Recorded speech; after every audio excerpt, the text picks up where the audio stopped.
Señor, a desarrollar este tema. ¿Cómo decíamos que era el tema? El reino avanza. Quizá en esta reunión de escuela dominical yo la manejo de este punto de vista, hermanos, porque se entiende, ¿verdad? Que es escuela. Y en la escuela se va a aprender. Entonces, eso es lo que queremos nosotros aprender ahora.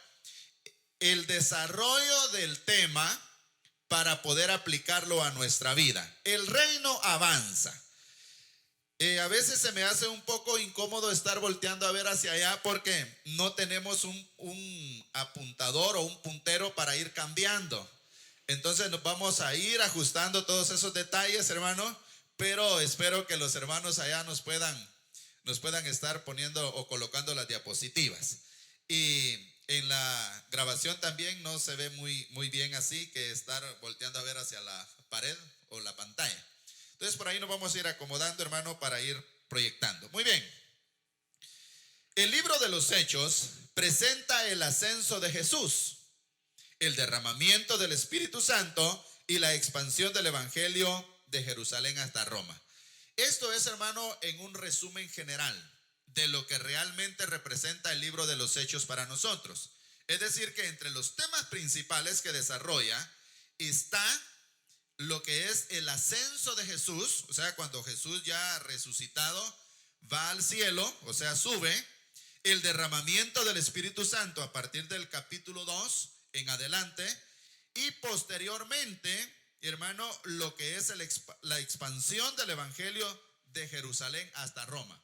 Entonces, conocemos que hoy debemos continuar viviendo la historia de la expansión de la iglesia, presentando las buenas nuevas de Jesús a las personas de todo el mundo.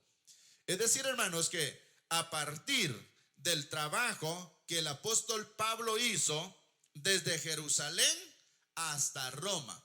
Fíjese que para ellos, más adelante lo vamos a explicar a más profundidad, pero en Hechos capítulo 1 y versículo 8 dice: me seréis testigos. Pero menciona también hasta lo último de la tierra.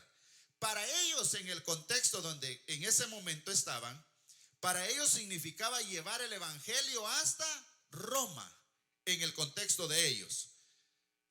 Es decir, que desde Jerusalén, que era la casa, el lugar de adoración o la ciudad donde muchos estaban acostumbrados religiosamente para adorar a Dios, entonces ellos de Jerusalén tenían que llevar el evangelio hasta Roma. Por lo tanto, hermano, en ese momento se entiende que Jesús mismo, a través del derramamiento del Espíritu Santo, Él iba a obrar, respaldando a todos los creyentes para llevar el Evangelio hasta Roma. A tal grado que el apóstol Pablo nos da un gran ejemplo y nos muestra que Él realmente fue un testigo de las maravillas de Dios allá en esa ciudad de Roma.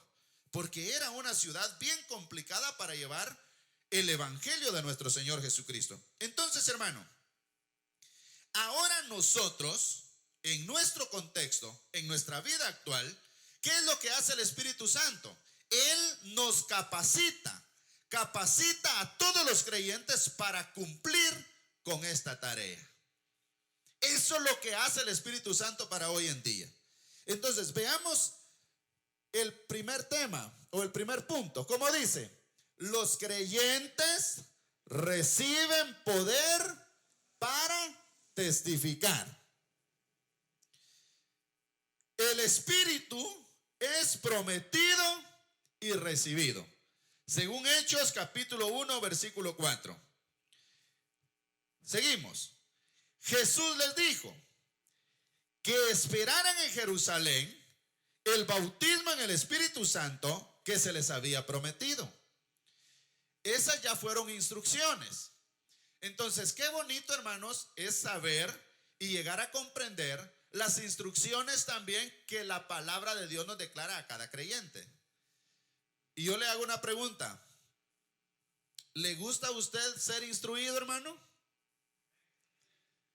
La siguiente. ¿Se deja usted ser instruido? Porque que le guste es una cosa y que se deje instruir es otra. Entonces Jesús viene y le da las instrucciones a ellos, a los cristianos. Y les dijo, esperen ustedes en Jerusalén, ¿sí? Hasta que reciban la promesa. Entonces las instrucciones fueron claras y ellos se quedaron. Según la historia, hermanos, se cuenta de que no solo los 120 que se menciona fueron o estaban ahí, sino que eran mucho más. Quizá eran 300, 400, 500. No tenemos a ciencia cierta qué cantidad de personas fueron los que escucharon lo que Jesús dijo y se quedaron en Jerusalén. Pero lo que sí nos explica la Biblia es que el Espíritu Santo se derramó. Y ahí nos da un número ya más específico. Y nos dice 120. Pero no eran solo 120. En la reunión estuvieron mucho más. Entonces aquí es donde, hermano, estamos viendo sobre todo la obediencia para cumplir con las instrucciones. El que es obediente y se deja instruir, seguramente será bendecido. ¿Verdad que sí? Entonces esa es parte de la enseñanza y de la aplicación que podemos hacer en este punto. El que es obediente y recibe instrucciones y las cumple tal y como se las dejaron, seguramente va a ser bendecido. Pero el que recibe instrucciones y no las cumple y se le olvidan o pasa por desapercibido, seguramente, hermano, va a sufrir graves consecuencias porque no le gusta ser instruido. Entonces parte de lo que Jesús viene y enseña es esto: quédense. Y ahora viene algo más importante. Los discípulos le preguntaban a Jesús: Señor, ¿restaurarás el reino a Israel en este tiempo? Él le responde que el plan de restaurar a Israel no era para ese momento y que el plan urgente ahora era compartir el evangelio. Por eso recibirían poder del Espíritu Santo para ser testigos. Los discípulos habían entendido, quizás no conforme a la visión de Jesús, porque ellos estaban ansiosos por saber cuándo iba a ser la restauración del reino de Israel. Mientras que Jesús no era tanto que les estaba diciendo, ustedes serán testigos. Entonces los discípulos entendieron que ellos iban a ser testigos de la restauración.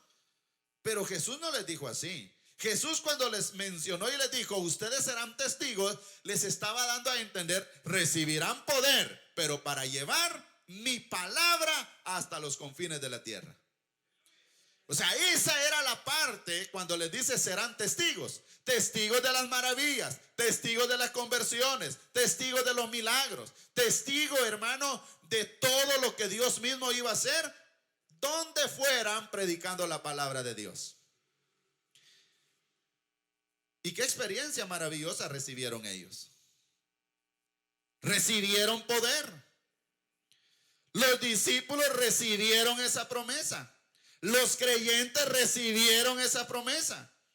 Todos los que habían creído recibieron esa promesa en su momento, pero la recibieron. Quizá habían muchos creyentes que no creían en el Espíritu Santo, pero en su momento, cuando vieron y experimentaron maravillas, ellos ansiosos también dijeron, nosotros queremos recibir de ese poder, y recibieron también del poder de Dios. Ahora, hermanos, Asamblea de Dios se caracteriza por ser una congregación, una denominación 100% pentecostal. ¿Todos creemos en el Espíritu Santo, hermanos? Amén. ¿Hay alguien que no cree en el Espíritu Santo? ¿Verdad que todos creemos? El Espíritu Santo es una persona, ¿sí? Y esta persona directamente viene para capacitarnos, para respaldarnos, para ayudarnos a hacer la labor a la que nuestro Señor Jesucristo nos encomendó. Si alguien de nosotros no creyera en el Espíritu Santo, está fallando. Porque entonces, ¿en quién más confía? Claro, dirá, yo confío en Dios, yo confío en Jesús. Pero el Espíritu Santo hay muchos que no creen, hermano. Mucho cuidado con eso. Mucho cuidado. Veamos. Ellos recibieron la promesa. Se dio el día de Pentecostés. Se vieron algunos sucesos. Estaban juntos. Oiga bien, algunas características importantes, hermano. Estaban juntos. Eso quiere decir que el Espíritu Santo mantiene a la iglesia unida. Amén.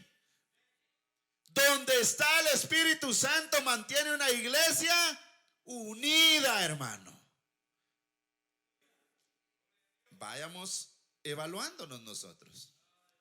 Vayamos haciendo, hermano, una autorreflexión sobre nuestra vida. Eso es lo que hace el Espíritu Santo. Entonces, cuando la iglesia está dividida, cuando dentro de la congregación surgen pleitos, surgen celos, iras, contiendas, cuando dentro de la iglesia, hermano, surgen muchos problemas, yo le pregunto, ¿está ahí el Espíritu Santo? Estamos en problemas. Ahí hay problemas. Porque si yo creo en el Espíritu Santo, yo le debo de dar lugar al Espíritu Santo en mi vida, en mi familia, lugar al Espíritu Santo en la casa de oración donde nos congregamos. Y si eso, hermanos, se le da ese espacio en todo lo que ya mencionamos, entonces vamos a vivir unidos. Ve algo maravilloso y sin necesidad de juzgar. Pero usted sabe, hermano, que la Biblia dice, por sus frutos los conoceréis. Alguien puede decir, yo soy cristiano, pero para eso lo tiene que demostrar. Pero y si demuestra lo contrario, entonces no lo es. No hay necesidad de evaluarlo. Únicamente la misma persona lo da a conocer. O sea, nosotros podemos decir, yo creo en el Espíritu Santo, pero si yo soy problemático, entonces ¿dónde está el lugar que le está dando el Espíritu Santo? No se lo está dando. Entonces no le tiene importancia al Espíritu Santo. Cuando usted siente amor, cuando usted siente el compromiso de trabajar dentro de la obra y realiza el trabajo dentro de la obra de Dios, entonces usted sí le está dando lugar al Espíritu Santo, porque sabe que al que le estamos trabajando no es al pastor, no es a los diáconos, sino que es a nuestro Dios Todopoderoso. Estamos felices de servirle al Señor, hermanos. Amén. O sea, eso nos da satisfacción, nos da alegría. Los creyentes son investidos de poder. Pedro predica en el poder del Espíritu Santo y vea las características importantes. Primero, cristocéntrica. Cristo murió por nuestros pecados. Eso fue lo que Pedro, enfatizó en esta ocasión en el mensaje, pero ya siendo lleno del poder del Espíritu Santo. Hermano, es que las cosas cambian.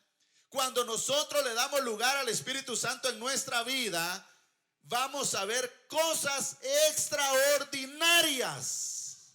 Amén. Pero cuando no se lo damos, vamos a seguir siendo los mismos peores de siempre. Entonces vale la pena recalcar que el Espíritu Santo es nuestro ayudador. Sin Él no podemos hacer nada, mis hermanos. Amén.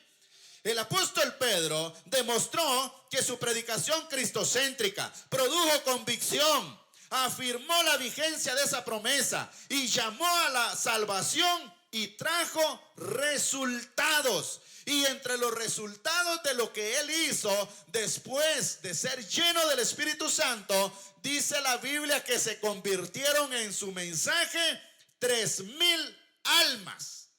Y en el siguiente mensaje, ¿cuántas, hermano? 5,000 almas. Entonces aquí ya vemos a un Pedro transformado, cambiado. Ya no aquel como cuando sacó la espada e hirió al soldado romano. Ya no vemos a aquel Pedro como un agresor, como un violento, como una persona furiosa, sino que vemos a un Pedro lleno del poder de Dios, guiado y transformado, y como resultado de eso, ganando almas para la gloria del Señor. Entonces, algo maravilloso, hermano. ¿Qué aprendo y qué puedo aplicar ahora? Eso quiere decir que el Espíritu Santo transforma, cambia. Hermano, si hay algo que nosotros no estamos haciendo bien, démosle lugar al Espíritu Santo que nos transforme. Amén. Siguiente.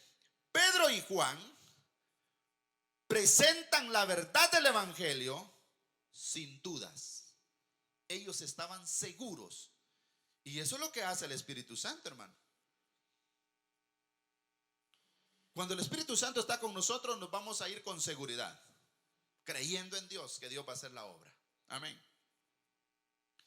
¿Qué pasa cuando nosotros oramos por alguna persona enferma? Tenemos que orar con fe, ¿sí o no, hermanos? Tenemos que orar creyéndole a Dios que Él va a hacer la obra. Pero si no lo hacemos de esa manera, entonces nosotros, hermanos, vamos con una inseguridad, con una duda.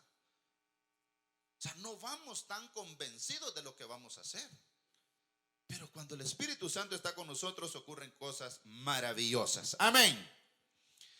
Gloria a Dios. Veamos una aplicación. El creyente que recibe esta promesa se evidencia claramente al hablar en lenguas desconocidas y lo empodera para la tarea de ser testigos de Cristo para este mundo. Fíjese, hermano, que con respecto a esto del hablar en otras lenguas, yo por mucho tiempo había entendido, me habían enseñado, y la Biblia lo explica, que como evidencia inmediata es hablar en otras lenguas, ¿sí? Pero el Espíritu Santo tiene su forma y nosotros no lo vamos a cambiar. El Espíritu Santo puede obrar de la manera que Él quiera. Amén. ¿Sí? Y en muchas veces se nos ha enseñado a nosotros como regla general o principal a hablar en otras lenguas. Entonces alguien viene y ora por alguien y le dice, si no habla en otras lenguas, no es bautizado. ¿Cómo sabemos nosotros y cómo vamos a cambiar a la forma de proceder del Espíritu Santo? O sea, no lo podemos cambiar. Entonces acá, hermano, démosle libertad al Espíritu Santo para que Él se glorifique de la manera que Él quiere hacerlo sobre nuestra vida. Amén. ¿Sí? Porque Él es libre de hacer con nosotros lo que quiera.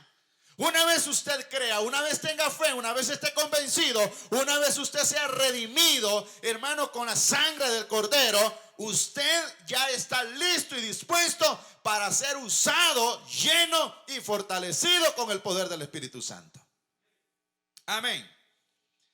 Así es de que lo que hace es empoderar, o sea, le da autoridad.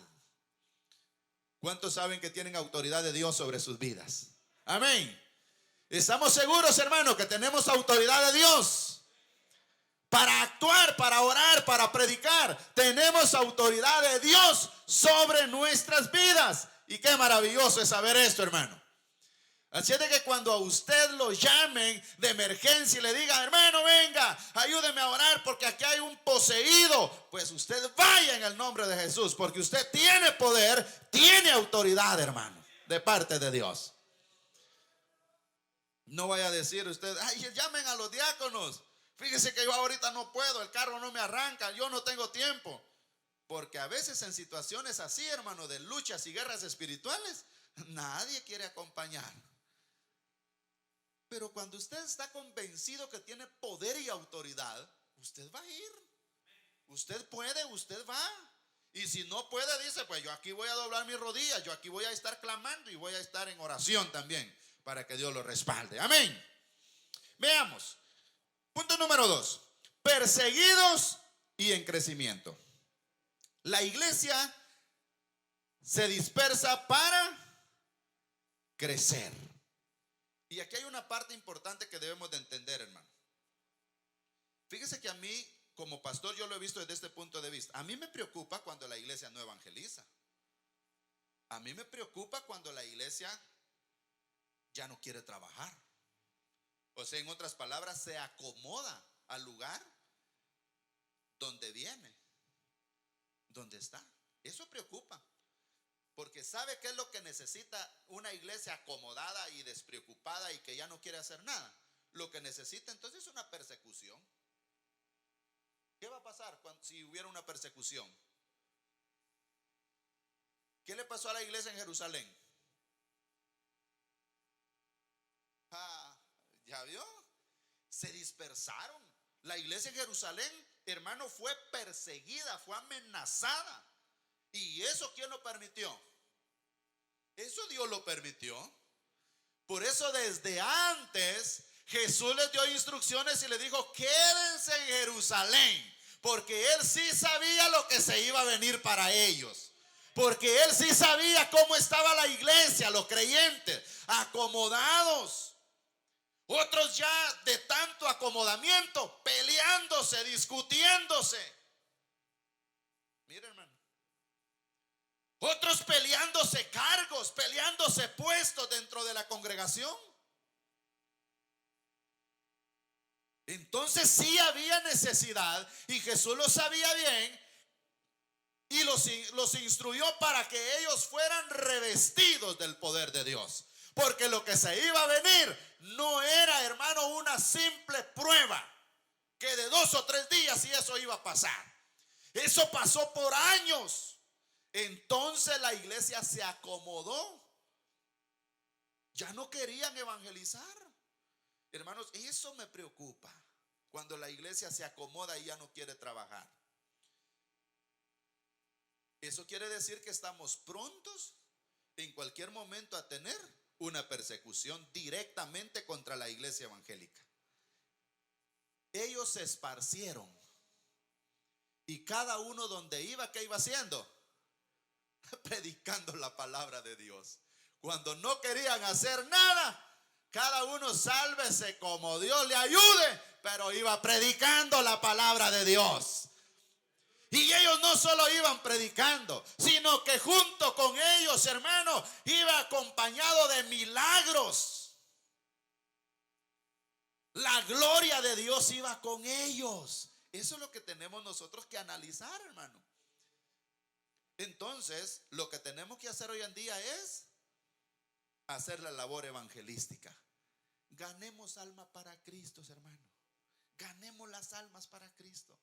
El objetivo principal es ese de la iglesia en esta tierra. O sea, ya no es tiempo que la iglesia esté, hermano, en contiendas y en pleitos entre nosotros mismos. Ya no es tiempo en que nosotros estemos discutiéndonos algunos temas, algunos problemas, hermano, que quizá esto no tiene nada que ver con la obra de Dios ya. Pero a veces el mismo diablo nos hace pensar y perder el tiempo en estas cosas que no nos genera ningún beneficio, ningún provecho. ¿Qué tenemos que hacer? Hacer la labor evangelística, predicar la palabra de Dios, servirle al Señor, ponernos a las órdenes del Espíritu Santo y decirle: Señor, aquí estoy, ¿en qué me puedes usar? Yo estoy listo para trabajar. Así es de que, mis hermanos, yo sé que muchos en las congregaciones, cuando ya se va llegando noviembre, diciembre, dicen: gracias a Dios, ya voy a entregar. Pensando en ya arreglar todo y decir: pastor, bendito sea Dios. Mire, hermano, a eso le llamo ingratitud yo. No puede decir usted: gracias a Dios que yo voy a entregar. No, hermano. ¿Qué va a hacer con su vida? Si usted está acostumbrado a servir, después ¿qué va a hacer? ¿Qué va a pasar con su vida espiritual? Veamos. Pedro y Juan se les ordenó que no hablaran ni enseñaran el nombre de Jesús. Los apóstoles fueron arrestados, golpeados y se les exigió que no hablaran en el nombre de Jesús. Sin embargo, las persecuciones sirvieron para acelerar el crecimiento. Mire qué bueno eso, hermano. Esteban, un hombre lleno del Espíritu Santo, sufrió martirio, pero se convirtió al evangelio, el apóstol Pablo. O sea, en esa acción, Pablo se convirtió cuando vio a Esteban, que murió por causa de Cristo. Estaba totalmente decidido. Entonces, Dios incluye a los gentiles en la iglesia. Dios preparó a Pedro para ir a los gentiles. Oye, Pablo también estaba preparado para toda obra a la que Dios lo llamara. Pero ¿cómo se dio eso, hermano? La transformación, obra del Espíritu Santo. ¿Cómo se va a dar nuestra transformación? Por obra del Espíritu Santo. Entonces, hermano, estemos listos y preparados para lo que Dios vaya a hacer con nosotros.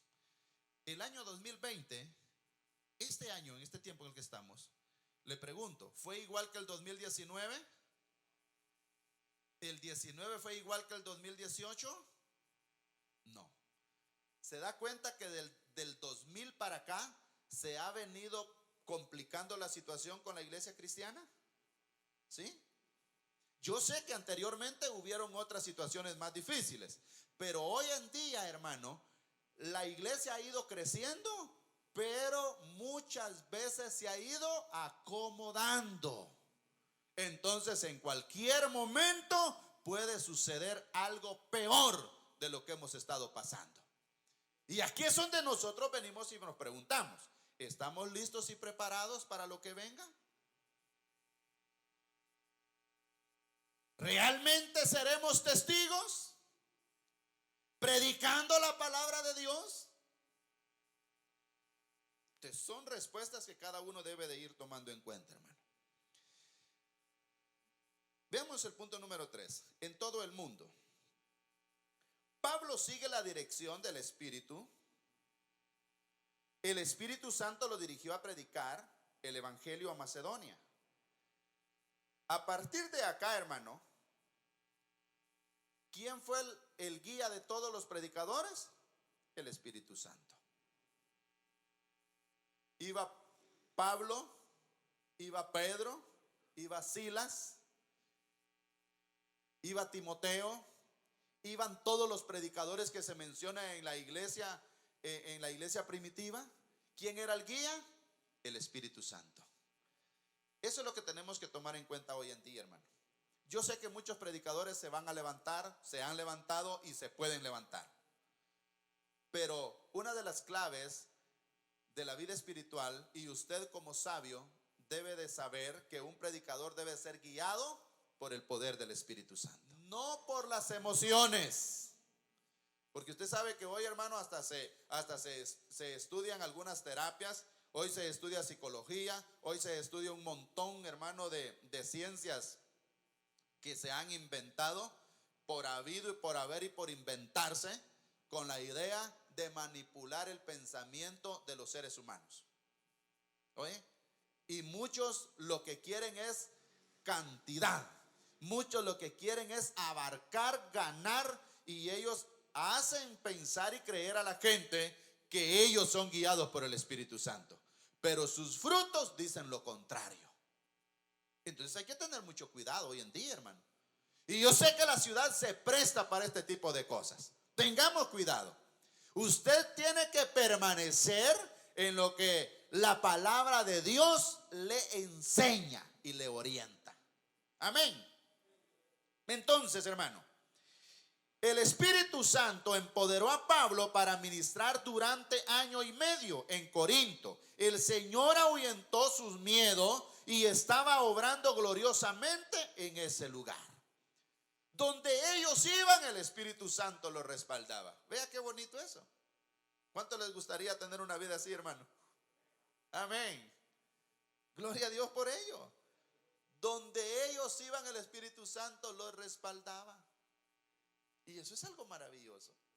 Saber que yo voy, pero no voy solo. Ahí va el Espíritu Santo. Amén. Vamos a ir terminando, hermano. El mensaje avanza. Pablo regresa a Éfeso y encuentra a 12 discípulos. Ellos no tenían un conocimiento completo tocante al Espíritu Santo y al bautismo en agua. Ellos recibieron el bautismo en el Espíritu Santo cuando Pablo impuso las manos sobre ellos. Pablo llevó el evangelio a Roma, es decir, que se cumplió lo que se habló en Hechos 1:8.